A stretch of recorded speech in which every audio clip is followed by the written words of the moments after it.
Hey guys, today we have two American classic off-roaders, and today, what are we going to do with them? Well, we're going to find out which one is best. So if you have a couple $1,000s to spend on a cool vintage American SUV, which one should you buy? The Ford Explorer first generation or the Chevrolet S10 Blazer? And Brendan, you own both of these. And at the end of the video, we're going to have you guys vote and decide which one Brendan should keep. Yeah, I can't afford to keep them both, so I have to sell one to fix the other. You should keep this one. Yeah? Let me make my pitch as to why. Okay.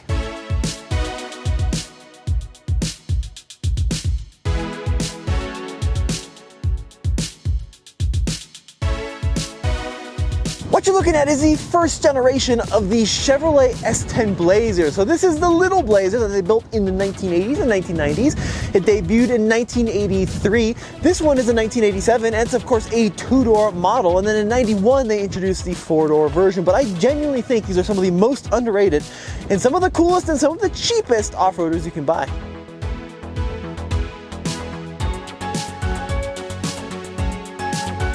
And today I am representing my 1991 Ford Explorer, and this was the first year of the Explorer, and it was actually the first year that Ford even offered a four-door SUV at all.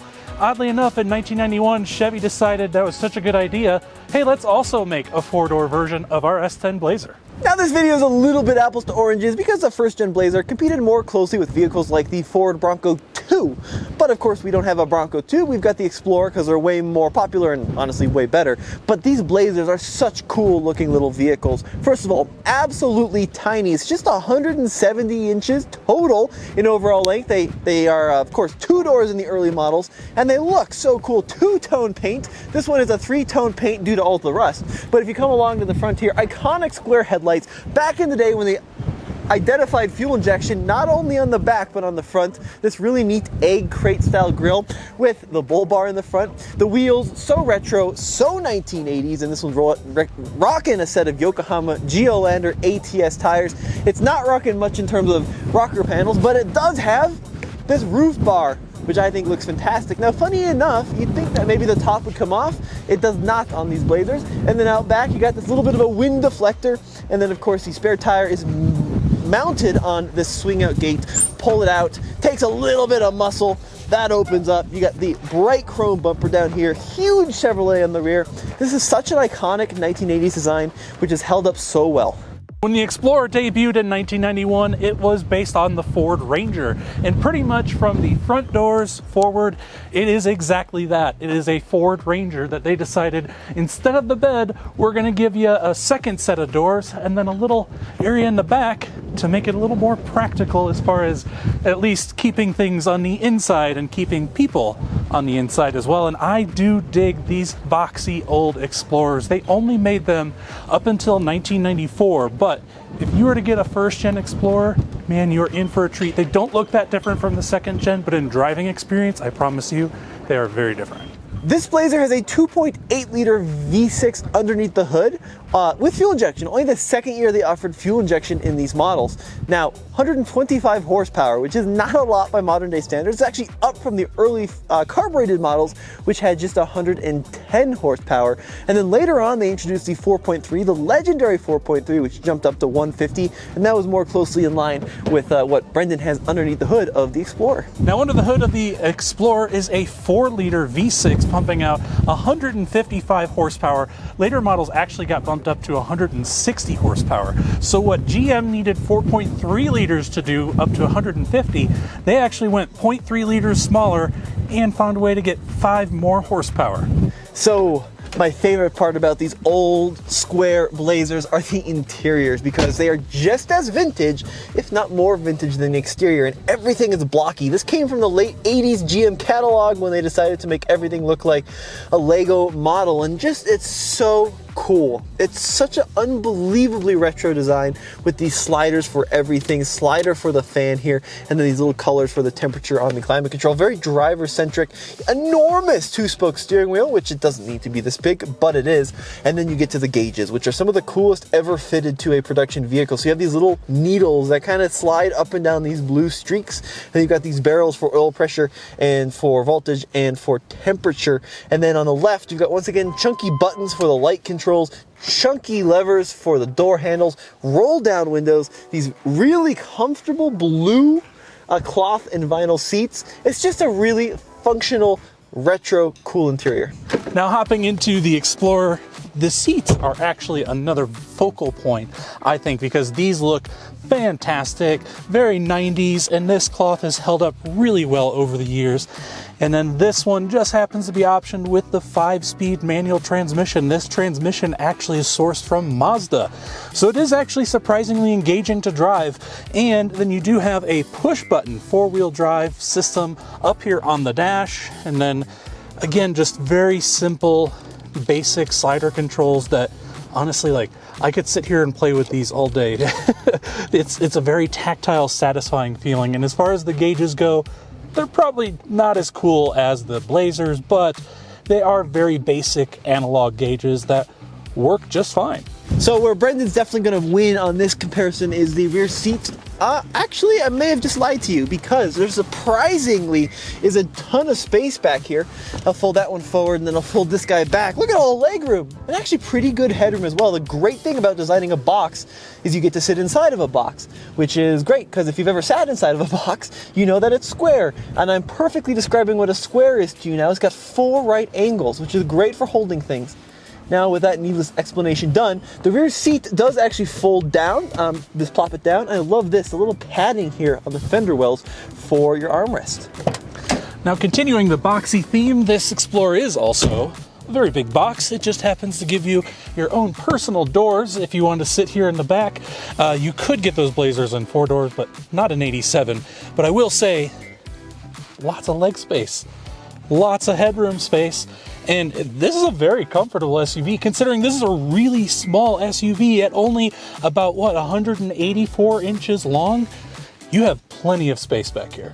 Now, this Blazer does have a swing gate, which you really got to put your muscle into. Brendan may want to oil that one a little bit, but check out the space back here. Now, first of all, it does a couple of things. You can open just the glass, or you can open the gate, and then you get this cool kind of split function. Check that out. And then you've got stained blue carpet back here, but a lot of space for such a little vehicle. Now, in the back of the Explorer, you have pretty much the same option. When you turn the key, you can open the glass. So if you just want to throw a few things in here, or you can open the whole door. Instead of a fold-down tailgate, you can open the entire thing on its own. And then you do get these nice little tie-down points, as well as some storage bins on the side. All right, Brendan, so we jump behind the wheel of your Ford Explorer, and why am I driving this? Yeah, so I get to drive both of these as often as I want, so I figured I want to get your opinion on this, since I'm making this decision of which vehicle that I should keep and which one I should sell. I want you to have the opportunity to drive both of them and give me your best educated opinion. Now, I know in this video I'm coming across as Team Chevy, but these first-gen Explorers really are very special. They've kind of disappeared off the face of the earth. They were super popular. They sold hundreds of thousands, and then they just got used up and kind of thrown away. So finding one at all anymore is getting kind of unusual. Yeah, especially with the manual that this has. It just didn't sell that many of the manuals to begin with, and then finding one that's still on the road is pretty nice. And this is actually the XLT trim, which is kind of their mid-level. You could get the XL or the XLT or the Eddie Bauer. I kind of dig the way this is. The Eddie Bauer seats are a little different than this, and they don't look as 90s, so I think this is the one to get. I gotta say, it is super comfy. Yeah. You know, independent front suspension, solid rear axle, but really softly sprung vehicle, super light steering, much lighter than the Blazer steering. And I think the ride quality is better as well. It just feels like a much more modern vehicle, which granted, it is a few years more modern, but it feels like kind of a leap forward in technology. Yeah, and to know that these were really competing at the same time with the S10 Blazer, because from 91 to 94, these pretty much directly competed, you know, mostly as we're driving them. The engine on the Blazer was a little more modernized, but interior-wise, they're pretty much the same those 4 years. And yeah, I mean, I think that the Explorer just feels way more advanced than the Blazer does. All right, manual transmission. We'll give it a squirt of accelerator. Whoa! Look at the power. Feel all that 155 horsepower? Now these 4 liters are called the Cologne, right? V6? Yes. Yeah, because they were actually built in Germany. Wow. Which I think is interesting. They decided to build their engines in Germany and ship them over here to be installed in the vehicles. Actually, really pretty good power though. These 4 liters, they go forever, and they're decently powerful for what you get. So fun little truck, Brendan. But let's see how it compares to the Chevy. Let's do it. Brendan, I like this radio you bought in here. Yeah, I was just shopping around. Well, you can see it works. Yeah, I was just shopping around one day on Amazon, and I couldn't believe it. I saw a radio for $30, and I was like, it kind of looks vintage. Maybe I'll just pick it up and I'll find something to throw it in. I've had it for like 3 or 4 months now, and then this came along with a non-working radio, and I figured, oh, I'll try it out, and it's not bad, actually. Pretty good, yeah. Yeah, for $30. Now, hopping in the Blazer, first thing you notice is how tiny it is. Yeah. You know, modern day SUVs have grown so much. Even a small SUV like a RAV4 feels like a behemoth in comparison to this Blazer. And I will say, I do not think these seats are quite as comfortable as the Explorers are. But they look cool. They do look cool, and I do prefer the way the interior looks on this. Like the gauge setup on these Super Blazer cool. S10s is just such a timeless, cool design. Yeah, super cool. And honestly, you know, it does drive pretty nicely. Not quite as soft as the Explorer, but way more maneuverable. And I love kind of the square nature of everything in here, which makes it feel like you're kind of going on safari.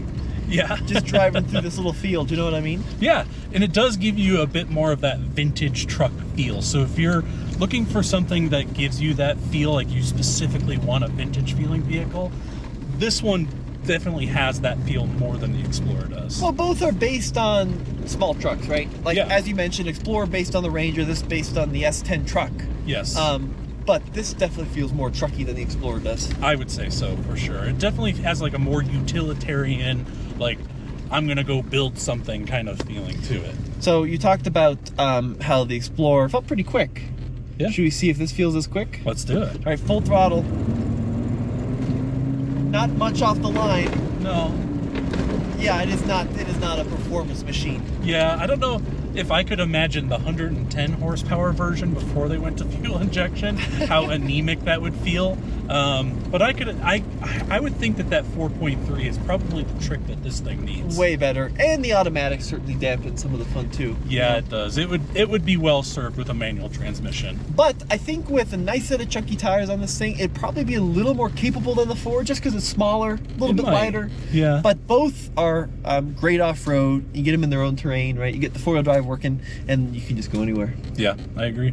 So, Brendan, after exploring inside and out, after driving them, which one of the two are you leaning towards keeping? Which is your choice for your budget off-roader? Well, if the Blazer was a stick shift and it had the 4.3, I might lean a little more this way, but considering this has got the stick shift and it's got a bit more power, so it's a little easier to drive in, modern traffic, I'm kind of leaning towards this, but I don't know. Maybe you guys can tell me otherwise. Now, this Blazer is very slow and a little bit very rusty, but I still love the design of this. I love the interior of this vehicle. I think it's a cooler interior, and I love the size of it. So I'd lean a little Blazer, but what we're going to do is run a poll over at TFL Classics because Brendan is going to sell one of them, and let us know which one do you think Brendan should keep.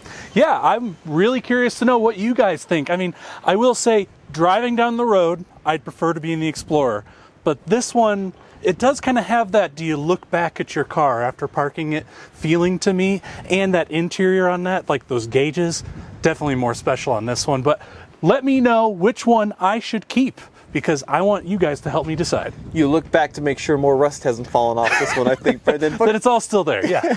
But guys, this has been Tommy. And Brendan. Head over to TFL Classics for more amazing or semi-amazing classics content. Take care, guys.